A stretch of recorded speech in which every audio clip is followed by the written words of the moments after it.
What's up guys, it's me Jacey the Jester and welcome back to my channel. This is the Sophomore Book 2 Chapter 13. You got it bad.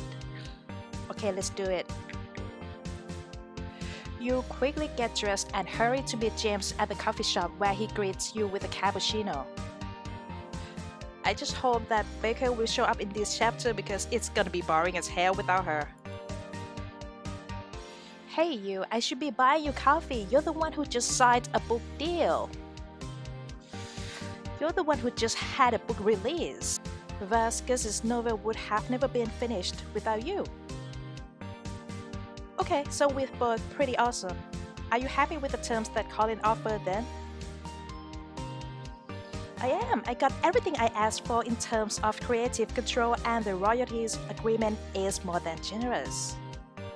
In Hollywood, I feel like I was a nuisance, simply an obstacle between the director and the cookie-cutter film that he wanted. With this deal, I really feel like Colin values my vision and wants to help me tell my story. I'm glad he believes in you, and in Crestwood General, I couldn't handle another Yasmin. I think it's safe to say Colin's nothing like her. He really seems invested in the storyline. He was particularly interested in the surprising optimism of a love story about living in the moment, even with death on the horizon. I definitely have you to thank for your input on those sections. I'm so glad that our talk helped you. How's the writing itself going? Better than I could have imagined. Believe it or not, I actually have a completed first draft. James! That's incredible, and you know how we can celebrate. We could go see your movie. I've been seeing trailers for it everywhere. I don't know. It's not really anything like the script I wrote anymore. Yes, but we can enjoy it anyway. I think. It may be a very different story now, but it still has some of your lines and ideas. Plus, how cool will it be to see something you were a part of on the silver screen? I suppose that could be fun. Maybe it even helped me let go of my past bad experiences. That's actually good thinking. Great, why don't you text our friends and see when everyone is free? I'm on it. James fires off a group text. Now I have to get to class. Thanks again, Liv. See you soon. He gathers his things and rushes off. As you finish up your coffee, you get a text from Raina. Hey, about James's movie, I've got an idea I want to run by you. Are you on campus? Yeah, at the coffee shop. Come join me. Great, I could go for some caffeine. I'll meet you in the field. Shortly thereafter, Raina arrives at the coffee shop. Hey Raina, what's this idea of yours? Well, I know that James has a complicated relationship with this movie, but it's still a big deal for him. I was thinking we could probably commemorate it by trying to get a hold of a few copies of the posters from the theater. Maybe it's a silly idea? It's an excellent idea, Raina. We could get him to autograph them and everything. Not to mention that it would be fun to hang out just the two of us. I don't think we've ever done that. Do you really think we could get the theater to give us copies of the posters? We wouldn't know unless we try. What do you say? I think we're up to the challenge. Me too. Why don't we go by the theater tonight? I'll pick you up. Great. I'm looking forward to our adventure. I don't think it's gonna go so easy. I think something's gonna happen. Raina drives you to the movie theater. A lone security guard struggles with a stack of posters, which he drops onto a card table next to a worn paperback. A poster slides off the table, and you get a good look. It's for Rosethorn Park. Well, there are the posters we need. I asked if he can part with some extras. It looks like there's a pretty big stack. You wish Raina luck. and she approaches the security guard as he starts hanging the posters in the plexiglass poster cases on the exterior of the building. Excuse me, sir. What is it? Can you see I'm busy? This shouldn't even be my responsibility. And why did the studio have to mail us so many damn posters? It's not like we have space to hang all of them. About that, since you have so many extras, is it possible you let me have a few? I have a friend who... What? Not a chance. And to think, I could be taking advantage of this slow night to finish reading my book. Stop bothering me. Oh, okay, sorry. She retreats back to you. Now what? I've got an idea. I'm going to... Which one should I choose? Maybe I should just convince him to give them to us, because I don't know who Cassandra Lee is, and pretending to work for her shouldn't be wise. You walk up to the security guard who is struggling. Hey, can I give you a hand with that? Oh, sure. Thanks. You know, it's not even my job description to hang posters. I'm a highly trained security professional, but I have to do what the theater wants me to. That must be really tough. Hey, is that the latest Michio Iron novel? I just finished it. No spoilers. I only have a few chapters left. Lenny's been kidnapped by Balthazar, and Brock doesn't even know if she's alive. Wow, how can you focus on anything with a cliffhanger like that? I know, right? My friend and I definitely get it. We're both writers, actually, so we do a lot of reading. No way, I've been working on some poetry projects on the side. Anyway, thanks for the help. Is there anything I can do for you? Well, you know how my friend asked for some of your extra Rosethorn Park posters? I know it's a lot to ask, but we're friends with the guy who wrote it, and it would mean so much to him and to me if we could get our hands on a few of them. I really shouldn't, but for a fellow Michelle Iron fan, definitely. You thank the guard, take 3 posters, and head back to Reina's car. Once inside the car, you and Reina start giggling uncontrollably. Okay, let's have a look. Movie poster, it actually looks good. They're beautiful. James is gonna love this. As much as I'm prepared to be angry on James' behalf at everything they changed, the publicity makes the movie look pretty exciting. I guess we have to give it the benefit of the doubt. You roll up the posters and put them in the backseat as Reina starts to drive back to Hartfeld. I had a lot of fun tonight. I feel like a secret agent. Really? Have you ever done anything like this before, Reina? Because I don't think you did. Well, not exactly, but when I was a kid, my younger cousin and I got into trouble when her cat jumped through a window into our neighbor's house. Our neighbor wasn't home, so we climbed through the window to go get the cat. But while we were searching for her, our neighbor came back. We hid in his kitchen cabinet for an hour because we were so scared of him. In the end, we got stuck, and our neighbor had to help us out of his own cabinet. Our parents grounded us for a month. Meanwhile, the cat went home all on her own. What? I don't think I'm suited to a life of intrigue. I'm glad tonight went a lot more smoothly than your youthful misdeeds. You and Reina talk a while longer about the newspaper, your life, and that night's poster adventure. Hey Liv, thanks for hanging out with me tonight. I'm kind of a workaholic, so I don't make a whole lot of time for friends or mischief.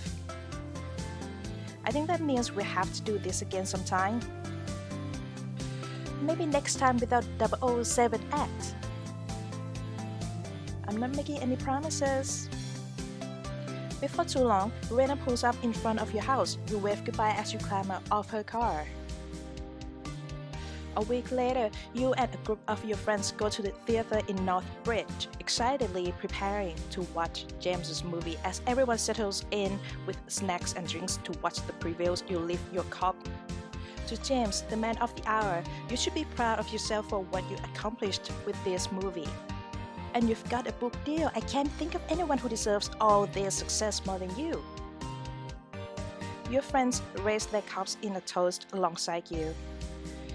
Cheers to our rising star. To J-Man, congrats. Thanks for coming out to see this with me, everyone. Finally, the lights dim and the film's classy jazz-influenced score starts playing as Rosethorn Park scrolls across the screen. With a smirk, you notice Grant and Zach's hands almost touching on their armrests. I like the fact that the main girl is Asian. The film begins with Elizabeth Darling, played by movie star Cassandra Lee, set to wed the rich but villainous Rathbone despite her love for William, a pretty gangster. In the first 10 minutes, William, played by Hollywood heartthrob Ryan Summers, is framed for the grisly murder of Elizabeth's father. You gotta skip town, Will. That private eye echo stunt is on your tail, and rumor has it he's in Rathbone's pocket. Rathbone's the joker behind this whole mess, dollface. He pretends to be a righteous, but he's dirty to the core. I stake my life on it. That's not a wager you ought to make, William. Rathbone's rotten alright, but the law ain't fair to underdogs in this town. Well, bring on the Hollywood cliché. Standing in the rain below his star-crossed lovers, we know all the cheesy film noir slang way overdone. Yeah, I guess my character is a corrupt PI instead of a duke now. What's up with that? It definitely skims on nuance. It's totally Oscar bait. I'm just pleased that the film still addresses some of the themes of class and power discrepancies that my original script explored. The movie continues and you and your friends laugh at some of the more ridiculous changes. As you watch the screen, Becca leans over and whispers in your ear. Probably something sexy. To think I was competing with you to be Lady Darling, when all along I could have just been your lady. Wow, darling, that was awfully sappy of you. Imagine how confused I was when I thought I was competing to kiss Chris, but kept thinking about how pretty my rival was. Well, now you can think about how pretty your girlfriend is. She rolls her eyes but takes your hand and squeezes it as you settle back to watch the rest of the movie. I think that was cute. If Becca were honest from the beginning, I would have chosen her since the freshman book 1. What about you guys? If you could choose to be with Bex since the first book, would you do it, or would you rather check Kaitlyn out first? Sometimes I wish we could have them both. I'm not sorry.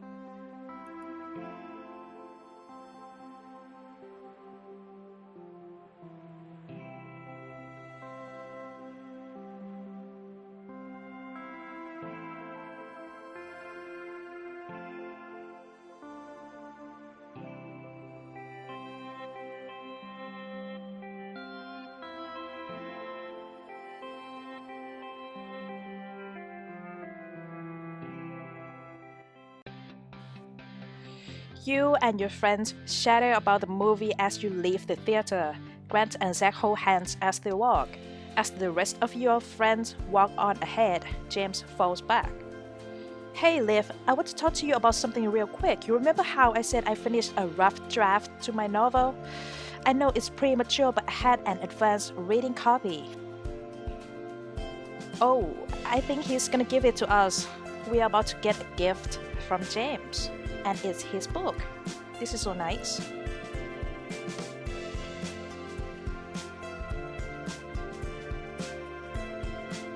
James digs around in his bag and pulls out a beautiful hardback book with Crestwood General embossed on the cover. He hands it to you and you open it to a page noted by a bookmark. Thank you for embarking on this journey with me. This story wouldn't exist without your companionship and encouragement. You dedicated to me? When I lost Vasquez, I felt like I was going off the rails as a writer. But you were there to teach me to trust myself and my writing. I can't thank you enough for that, but this dedication is a start. Keep in mind that it's still a rough draft. It's full of typos. Thanks for trusting me with your work in progress. I can already tell Crestwood General is in the right hands. He smiles and quickens his step to catch up with the rest of the group. You chat with Rena as your friends crowd around James, offering him congratulations on the movie. So I saw you sitting next to James. Was this a date for you too? Actually, James and I have decided to keep things platonic. We click so well, but when we tried to turn it romantic, it just felt a little forced. We talked it out earlier today, and I think we both feel so much better. Plus, I generally prefer to stay single. I'm glad that you're both happy. I can personally attest to how great it is to have him as a close friend. Plot twist, James and Rena didn't get together. Where and how did I go wrong? You call out to James, beckoning him over to you and Rena. James, hold on a second. Rena and I got you something. They're in her car. What? You didn't have to do anything special. Of course we did. You smile over at Rena and she goes to her car to fetch the posters, unrolling them for James to see. How did you get this? You exchange a mischievous smile with Rena. If we told you, we have to kill you. We wanted you to have a memento of your movies so you can move on without forgetting the past. And this is how we get to give you a little bit of the red carpet treatment you missed out on. This is amazing. I'm truly touched. It's been difficult for me to take pride in this movie since I have so many bad memories associated with it. More than just the physical posters, you've given me the gift of good memories to replace the bad. I can't thank you enough. It was all Rena's idea. I couldn't have done it without Liv. Thank you both. It means so much to me. At the moment Chris and Zeke call James' name from where the rest of your friends are, you and Rena rejoin the group and you put a hand on James' shoulder. Okay, Liv, you've been with this project from the start. Tell me the truth. What do you think? I liked how they kept your social message. I think that is the best answer from me. The heart of your play was the injustice of the fact that society can keep people apart no matter how much they love each other. That is like what gay people are still facing today, man. And speaking of being gay, honestly, I'm just super grateful that at least people can be gay in video games in this generation. There weren't any games like this when I was a kid, so anyway, let's just continue. Your friends chime in with their thoughts about the movie and eventually everyone heads home. Later that week, you pad into the living room to see Chris and Kaitlyn huddled around Kaitlyn's laptop with worried expressions. What is going on? What's up with these two?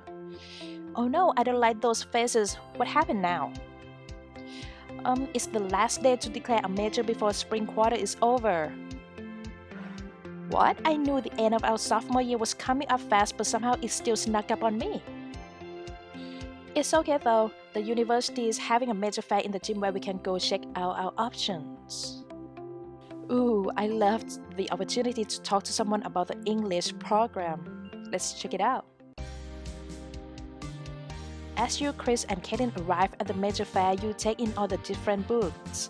Confident upperclassmen and professors give information on the various major Hartfield has to offer. I'm gonna go check out the political science booth. I feel really good getting the second chance scholarship enacted, and I love to make a difference.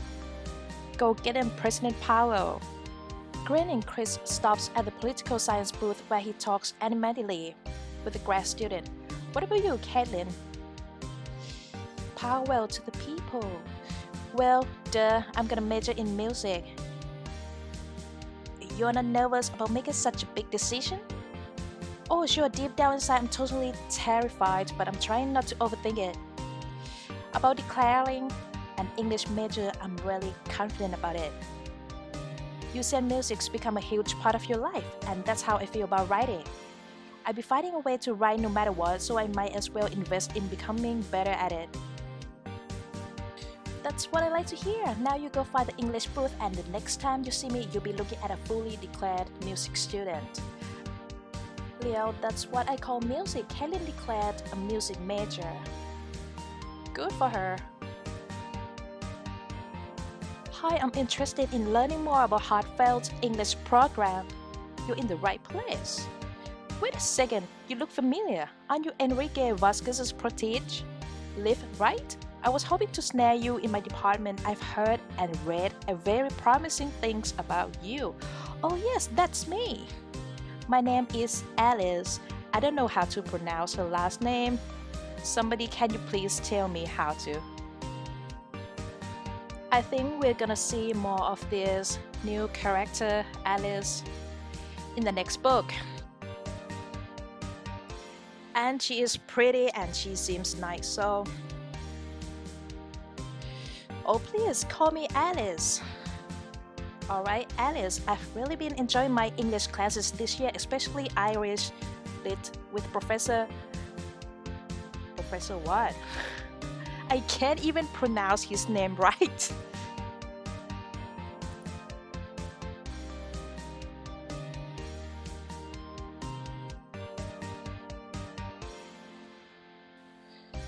I really like fiction. What do you guys choose anyway?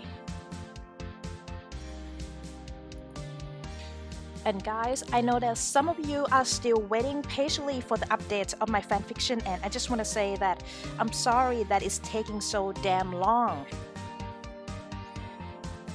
I'm still writing it, and the new chapter will feature Kaitlyn's POV because it's an act break. And I promise she's not annoying. And there's gonna be 1 or 2 more chapters with Becca's POV in the future too. I'll let you know on my Tumblr when the new chapter is up. Thanks again for still waiting for me. I appreciate it.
Soon the night of the final round of Battle of the Bands arrives. You and a group of your friends show up and join Kaitlyn and her bandmates who came early to prep. Hey Rockstar, how are you feeling? Like I want to throw up or run away as fast as I can. Lucky for you, I came prepared with soothing tea for your tummy and vocal cords alike. Anissa holds up a thermos cheerily and Rachel looks up from her beer. Ooh, can the tech okay if she runs? Come on guys, we should be taking this seriously. This is a big deal. Kaitlyn, I'm nervous too, but everyone here is taking this seriously. Really, because it looks to me like Rachel's drinking before our biggest show yet, and you were off with Darren while we were warming up. We had already been warming up for half an hour. If I wanted another control freak band leader, I would have stayed with the gutter kittens. Kaitlyn sighs and composes herself. I'm gonna go run lyrics again. She spins on her heel and disappears backstage. Wow, she's really letting her nerves get to her. Hey, I have an idea to boost Kaitlyn's confidence. You point out a local newscaster and her cameraman loitering at the edges of the crowd. If we can just high up ready steady go to her, maybe we can get the band some free publicity and soothe Kaitlyn's nerves. We definitely appreciate anything that would put a smile back on Kaitlyn's face. Not to mention the media exposure. We move closer to check out what the newscaster is saying. Curry Hinkle here at the Horse Cave Music Club for the final round of North Bridge's annual Battle of the Bands competition. As you can see, hundreds of music fans have gathered to support their favorite bands. I have a few fans here with me now. Curry holds out her mic to Layla, who is a part of a small group of people clustered around her. Tell me, who are you hoping will win the day? Oh, Children of Ill Omen, for sure. Is it ill or three? The newscaster smiles and turns towards Claire. And you? Who's your pick? The loose pins are the only real choice. Oh no, Claire, you bitch. You did just say that. I think it'd take more than just one or two of us to really get her attention, especially if she already shows a few people to talk to.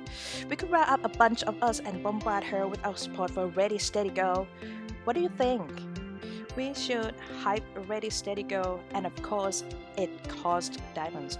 We can't control which band the judges pick, but we can show the world who has the best fans. Showing up all at once would definitely show the newscaster that Ready Steady Go have a large following. But if different groups walk by all talking about Ready Steady Go, it might be more convincing. I recommend we go in one large mob. I think it's gonna be more fun that way, if they all go together at once. The shock and awe approach. Let's grab some more people we know. Aaron's here somewhere. A few minutes later, your group rushes over to the newscaster as she adjusts the camera. And now we hear from, OMG, I literally just talked to Amara from Ready Steady Go, I might die. No way, Ready Steady Go? I guess we're here from some more spectators. You all seem very enthusiastic about Ready Steady Go. Tell me more. They are only the best group in town. We are the official national fan club. They are awesome. Listening to their latest song killed my emphysema. What? So this fan club, Ready Steady Go, really have a national following? International, they are #1 in Germany.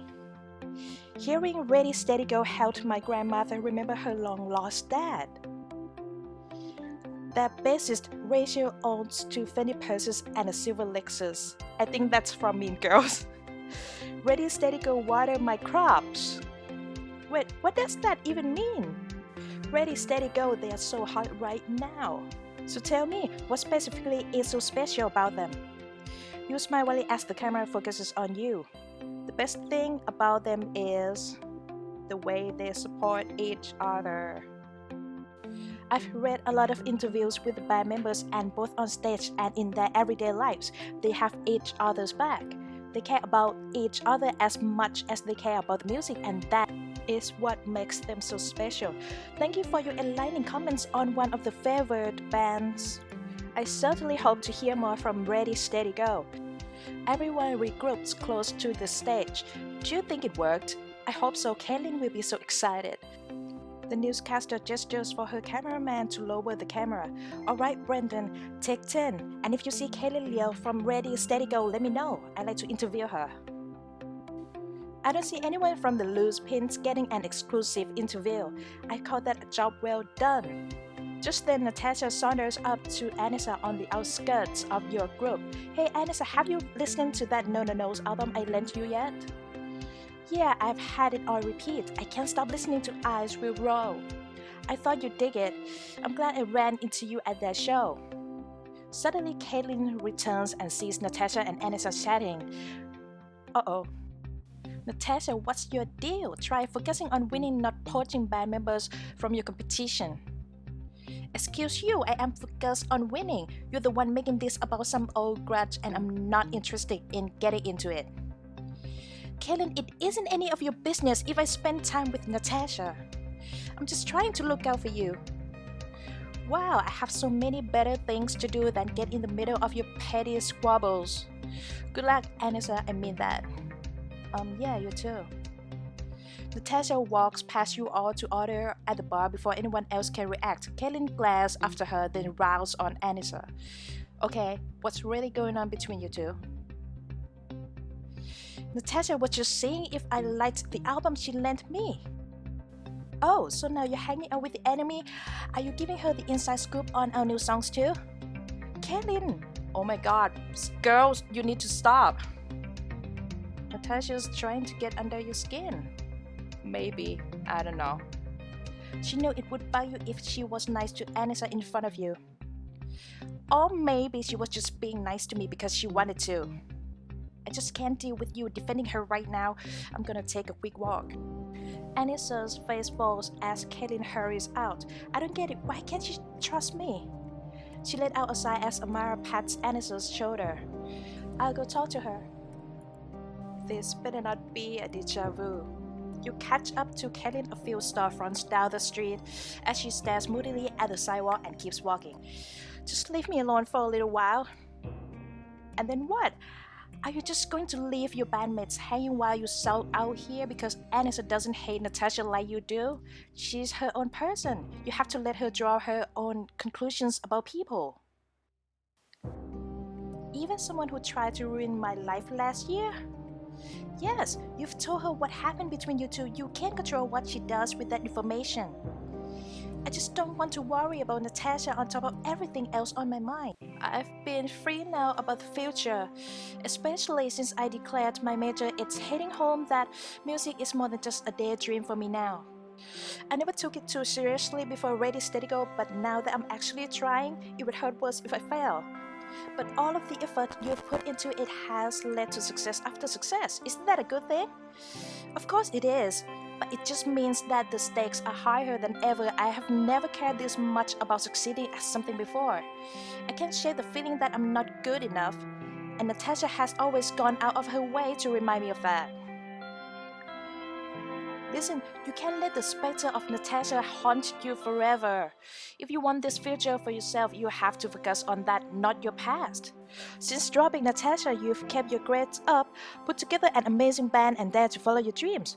Never forget that you're incredible. Ready, Steady, Go have gotten so far because of you, Amara, Rachel, and Anissa. Anissa, I really blew it. I bet she hates me now. She doesn't hate you. She's upset. It's not her that I don't trust. Natasha's a better musician than me, and I remember how starstruck I was when I met her. I think we all do, Kaitlyn.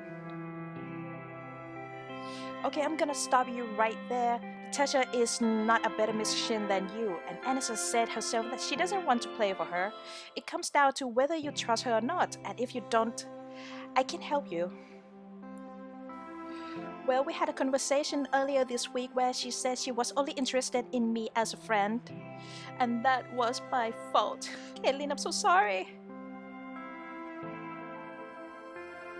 Oh, Kaitlyn, I'm sorry things didn't work out with Anissa. So not. Kaitlyn and Anissa didn't get together. So what do I do now? You need to go apologize to the girls. I know, I'm trying to stop being so childish and paranoid. I just get so anxious about the band and my future, and I get all snippy with my friends. But they will understand. You're a team. Kaitlyn signs. I guess I should go back and face the music now. More like make the music. Come on, you're gonna rock the house. You give Kaitlyn a quick hug, and the two of you turn around and start back toward Horse Cave. So are you coming back to make music or just stir up some more drama? I was a total butthead before, and I'm so sorry. The truth is, I'm scared about the future, and I'm scared about things falling apart like they did with the Gutter Kittens. I don't know what will happen when Rachel and Amara graduate. But I love making music with you guys no matter what, and I'm ready to set my insecurities aside, put the past behind me, and make this work. That's all we want, Kaitlyn. Yeah, we're cool, I guess. Anissa, can you forgive me for being all controlling and rude? I was way out of line. I think I can do that. Apology accepted. Just trust me from now on. I think I can do that too. Kaitlyn reaches out to hug her bandmates as Rachel delicately steps to the side. I forgive you, but I draw the line at more hugging. Kaitlyn suddenly tenses up beside you and you follow her gaze. Natasha walks past you to join her bandmates in the crowd. When she sees you and Kaitlyn, she freezes and turns back, but Kaitlyn jogs over to talk to her. You follow nervously. What do you want? Look, I didn't come over here to antagonize you. I actually wanted to say that we should bury the hatchet. I'm sorry, I assumed you were up to something earlier. I think it's cool that you're supporting Anissa. Wow, I didn't expect that from you. I've been bitter for a long time about how things went down with the Gator Kittens. But I've learned a lot in the last year. Who's to say you didn't too? And we are both badass women with some serious musical skills, trying to put our best foot forward in this competition. I figured I'd start with wishing you good luck. Kaitlyn holds out her hand for Natasha to shake. Natasha hesitates, but then she takes it with a smile. Thanks, Leo, and good luck yourself. You need it. She returns to her bandmates. Wow, Kaitlyn, I'm so proud of you. That was majorly mature of you. That's the new Kaitlyn, being the bigger person, letting go of grudges. It feels good. If I can't blame her for anything anymore, all of my successes and failures are my own, and I don't have anything holding me back from rocking. Alright, now I'm ready to win this battle of the bands. You, Kaitlyn, and her bandmates turn around to see Curry Hinkle rushing over to you. I'm here with Kaitlyn, frontwoman of Ready Steady Go. I've heard nothing but rave reviews. Can I get an interview? Kaitlyn's face goes from shocked to ecstatic and she looks around to her bandmates. Absolutely, but only if my bandmates get to come too. This band would be nothing without them. Of course, why don't we find somewhere to talk backstage? As Miss Hinkle leads the others away, Kaitlyn looks back at you stunned but happy. You give her a thumbs up. Soon the judges take the stage. You and your friends gather up front to listen to them. This is it, what you've all been waiting for. Tonight, 6 bands will compete in one final rocking battle to walk away with bragging rights. And of course, fully paid time in Amnesia Cat Studios. What even is that? Northbridge's premium recording studio, not to mention a generous cash prize. One by one, the bands take the stage. Some of these bands are so good, Ready Steady Go have their work cut out for them. Don't worry, they are definitely up to the task. I hope so. The judges announce Ready Steady Go and you join your friends. Rachel hits a low, resounding chord as Amara starts up a beat and Kaitlyn gets the crowd pumped up. Having fun, Northbridge? You ain't seen nothing yet, let's get ready to rock. Ready Steady Go play a few songs, then Kaitlyn speaks into the mic once more. Before we play our next song, I have something to say. I'm so lucky to be here and lucky to have so many wonderful people in my life. My friends have never doubted me, especially Liv, who was there to remind me of everything. Her eyes find yours in the audience and you share a smile. Thank you so much. This song's for you. Oh, that is actually so sweet. I wonder if this song is actually a gift that we're gonna get from Kaitlyn or if she's gonna give us something else too. You cheer and dance with your friends as the last note rings out. Kaitlyn makes eye contact with you. I don't think anyone's cheered me on more than you, Liv. Catch. With that, she tosses you her pig.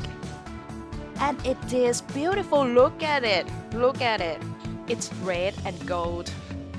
And it's officially my most favorite gift that I got from any of them. So guys, tell me which gift is your favorite in the comment section. I wanna know.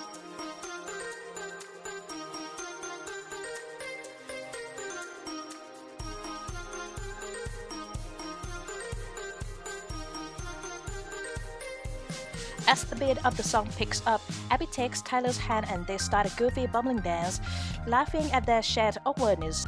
You notice Becca coming up behind you when her hair brushes your neck. Bringing her lips close to your ear, she whispers to you, "Hey girlfriend, are we gonna dance or what?"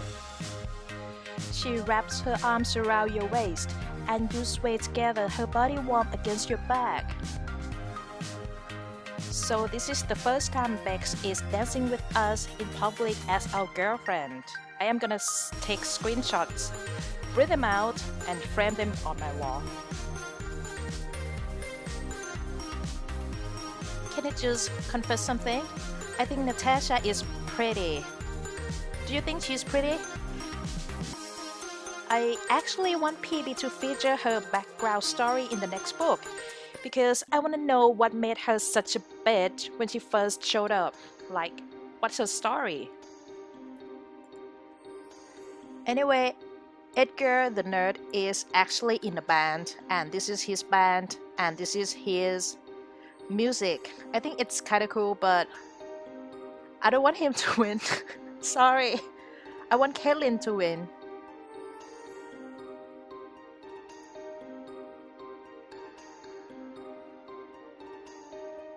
Guys, just look at how he talks. Just read it. I don't even want to read his lines. And I'm not his hater, by the way. It's just I don't know. He's so weird. Oh, it's over, and now the judges are about to announce the winner, and it's Kaitlyn's band. Yeah, because if someone else won, I would quit this game today, man. Oh my gosh, we won! Yeah, thanks to me and my diamonds, bitches. They are the champions. Ready, steady, go won the battle of the bands.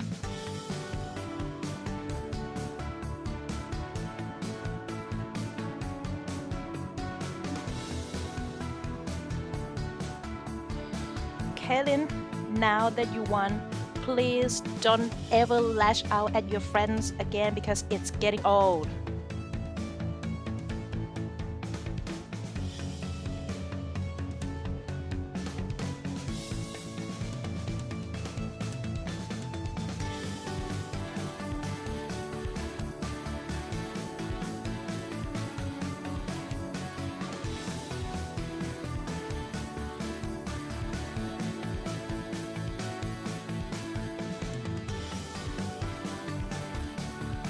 I think it might be time to call it a night, guys.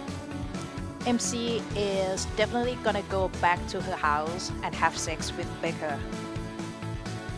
And Becca's and Madison's graduation is coming. How exciting is that? Find out more in the next chapter. Okay, guys, thanks for watching and see you next week. Bye.